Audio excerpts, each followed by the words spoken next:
LSD became a crucial instrument in how Charles Manson broke each of his followers to his will, a virtual sacrament in the family's spiritual, social, and sexual life.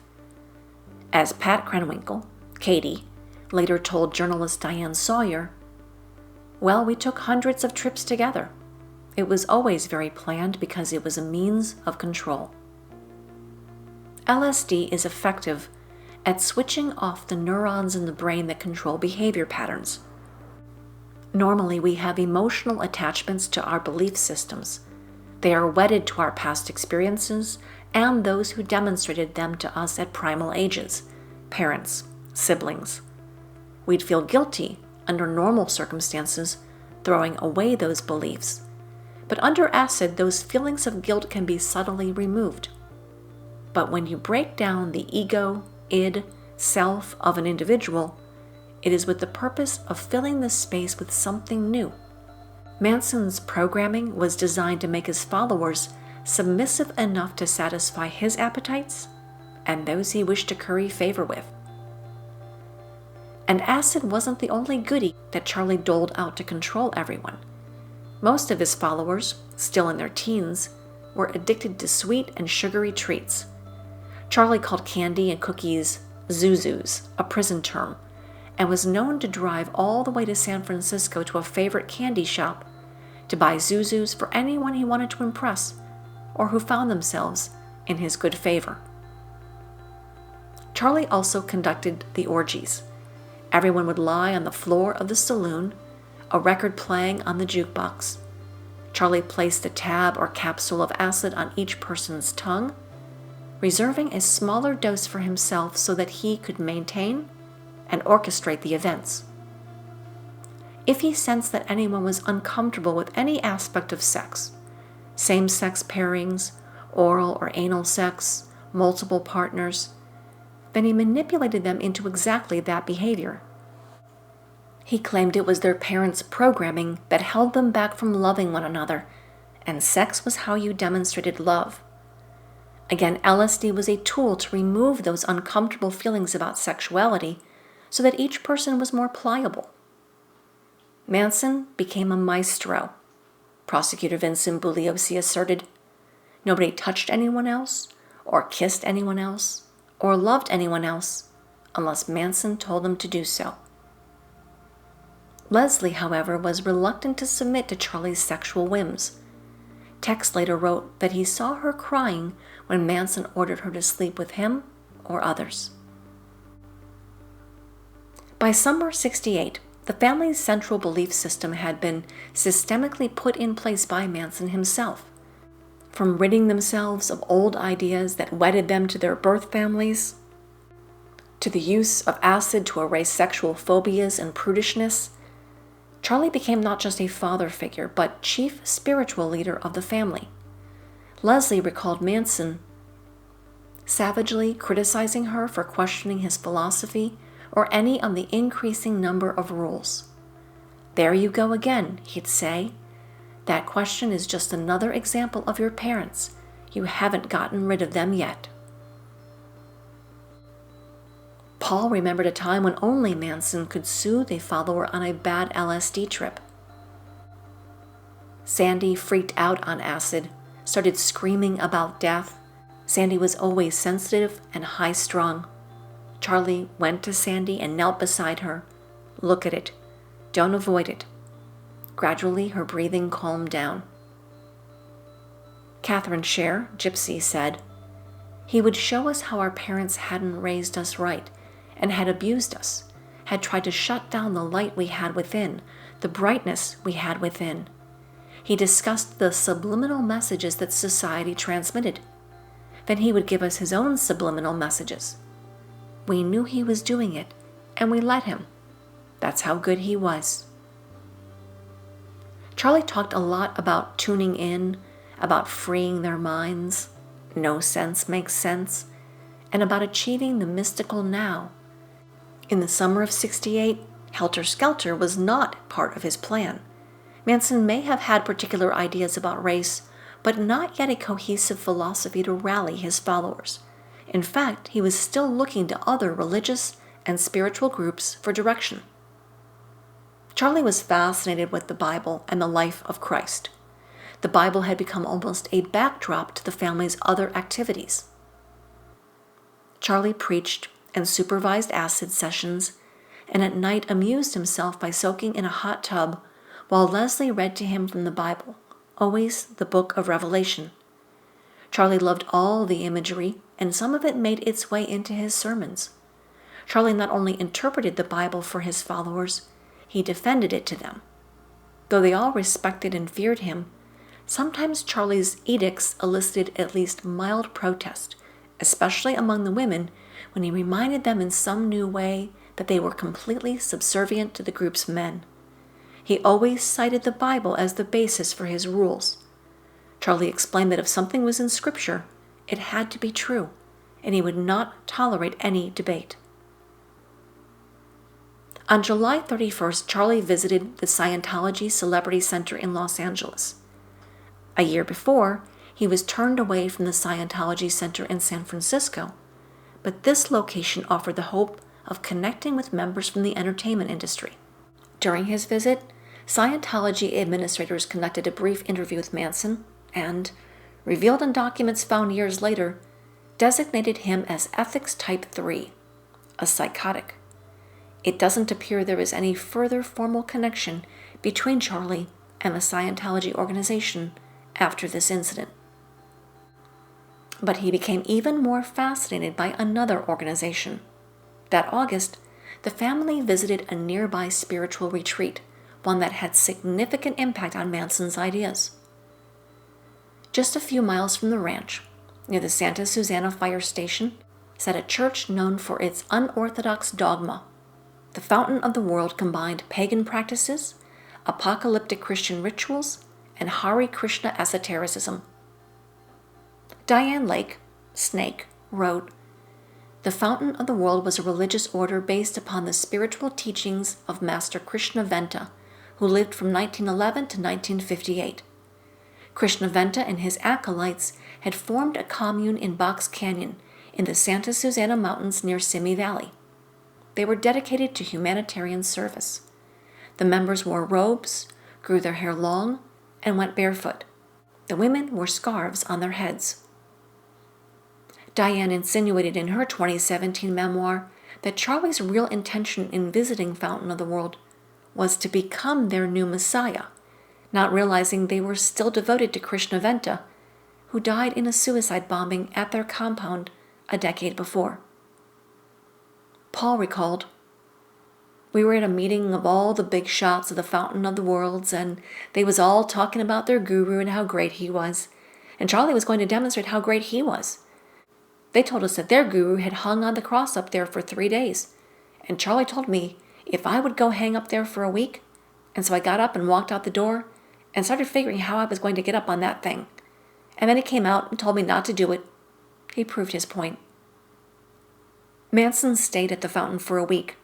There, he saw his first messianic passion play, where the trial, crucifixion, death, and resurrection of Christ is relived theatrically. Returning to Spawn Ranch, Charlie, already calling himself Man's son, immediately began his own passion play, with LSD as Eucharist. Mary performed as Mother Mary, serving in the role of chief mourner during the reenactments.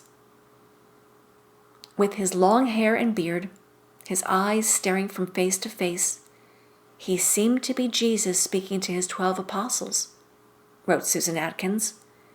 "That's when I felt he might be Jesus Christ." Charlie never openly said that he was the reincarnation of Jesus Christ, clarified Juanita. But if he didn't say it, he sure to hell implied it. He would say things about having flashbacks, about having the nails driven in through his wrists. He said, "The nails weren't put in my palms, they were put into my wrists." And, "They always lie to us. Everything's 180 degrees from the way they told you it was. And there is no difference between Jesus and the devil. So your daddy would say I'm the devil, but of course I am, because if they told you that good was right, then obviously evil is right." Leslie recalled, Sometimes he would reenact the crucifixion when we were on LSD, and it was very realistic. And then the questions would begin. Would you die for me? Paul wrote, later people asked me how a man like Charles Manson could ever be considered Christ-like. The answer is simple. He listened to them, each of them.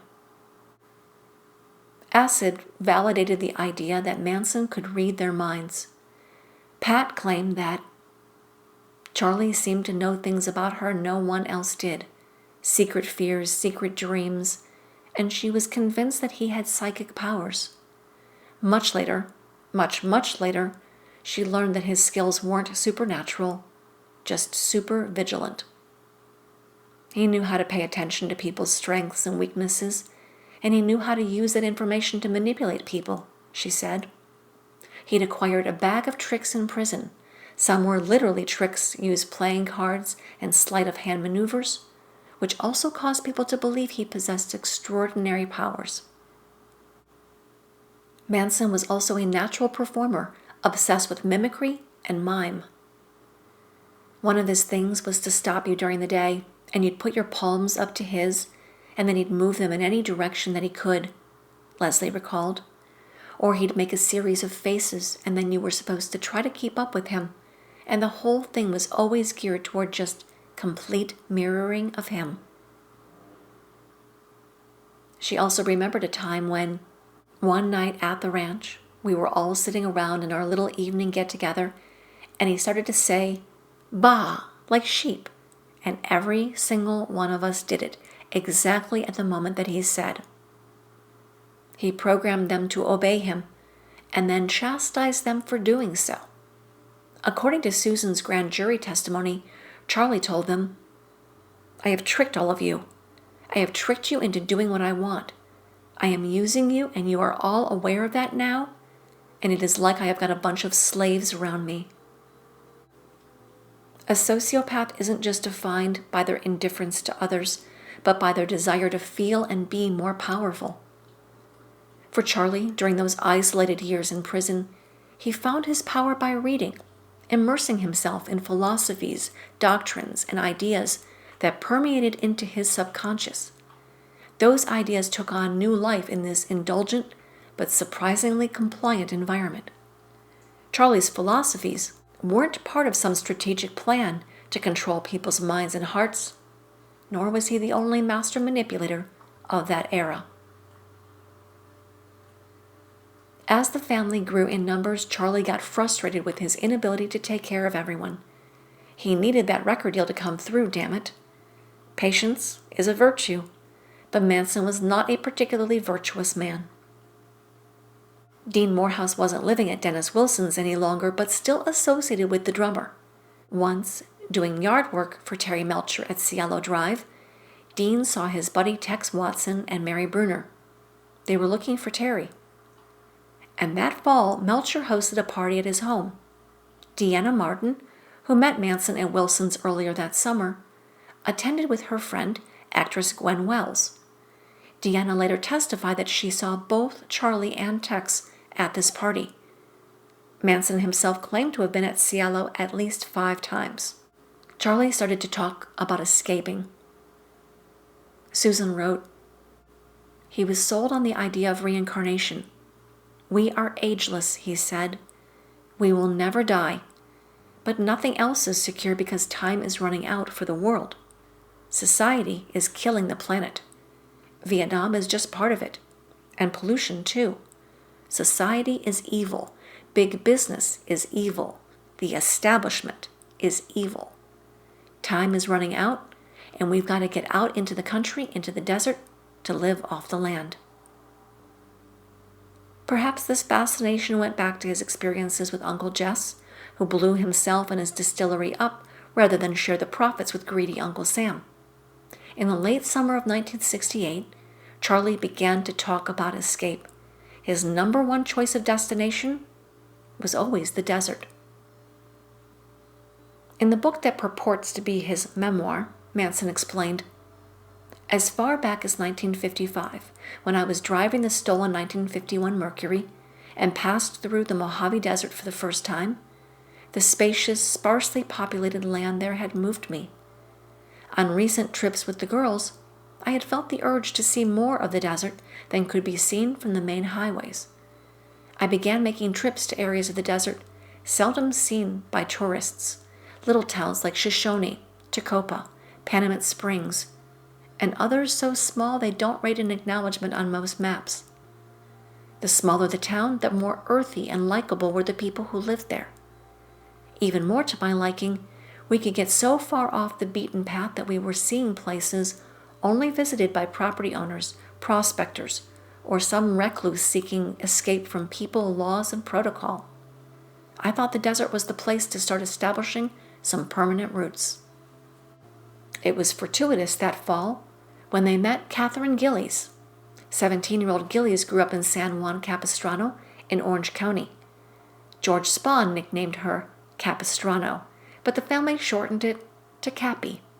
Within a week, Manson learned that Cappy's grandmother owned a ranch in Death Valley and peppered her with questions about the property. Diane remembered Gillies as a free spirit who was fun to be around. She had been a groupie who liked to hang out with Buffalo Springfield. That was about all I knew because after she mentioned the desert cottage, that was all everyone talked about. She was a miracle for the group and the hero of the hour. Squeaky described Cappy, the daughter of a high school teacher and an entomologist, as a talented caricature artist and generous storyteller.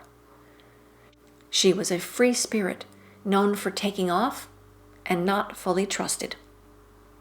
But Manson was drawn to her descriptions of the place she called Myers Ranch. Charlie had another reason to escape. There wasn't shit happening with the Golden Penetrators. In September, the Beach Boys recorded Manson's song Cease to Exist, changing the title to Never Learn Not to Love and altering several lyrics. Although Manson did not yet know about the change, he did sense that Wilson was getting cagey. He was slipping through his fingers, and with him, his many industry connections. Charlie also saw that his family was growing discontented, becoming harder to control, like Sadie. When she pushed his buttons, he slapped her in the face. He also didn't appreciate coalitions like Paul, Brenda, Snake. Charlie didn't go much for people teaming up. He was always breaking up little alliances. To separate Paul from his special girls, Charlie assigned Watkins the task of being Manson's chief lieutenant in attracting new followers. Unlike Manson, Watson didn't scare the girls. He had a youthful, almost elfin appearance that disarmed even the most wary chicks. And of course, the young women would attract more men. Paul was allegedly sent into high schools to try to woo jailbait girls to the family, although there is no evidence that his efforts were successful.